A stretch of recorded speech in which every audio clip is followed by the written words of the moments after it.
होली पहिले आप तनी झिझिया ले लिया काजल कोली अखिया में दोनी कोठी तब रे पकवाई ना जागबा गाँव में सहरिया बीच पतर झिझिया बा अरे जगमग जगमग जरते ओ में डिबिया बा गाँव में सहरिया बीच पतर झिझिया बा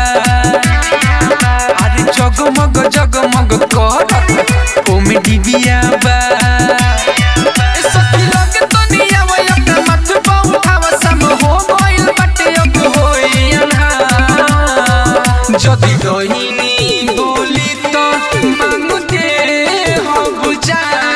सोना झिझिया नाचावे सखी पाका वाइना जदि दहिनी बोली तो मांगू दे हो बुझा सोना झिझिया नाचावे सखी पाका वाइना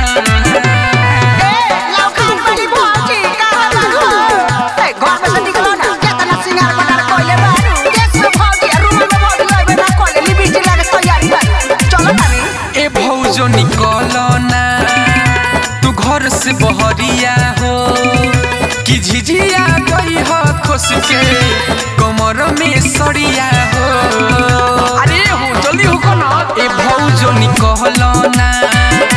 तू घर से बहरिया हो कि झिझिया गई हो खुश के कमर में सड़िया हो उठा लाली जोनी मारो या वो झिझिया से मारो तेरी मेरी कथी करेलु इतना सिंगार जदि दहिनी बोली तो मांगू दे हो बुझा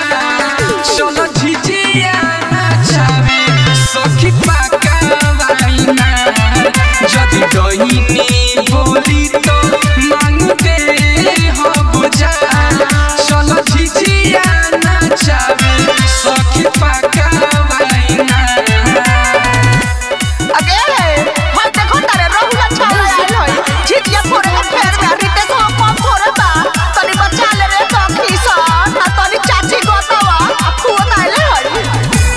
घरे घरे घूमी के अरे झिझिया गावे के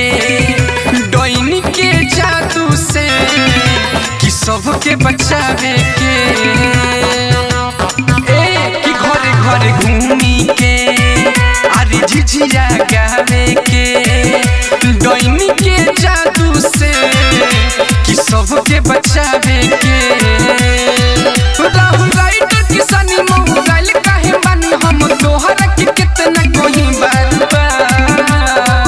जदि दहिनी बोली तो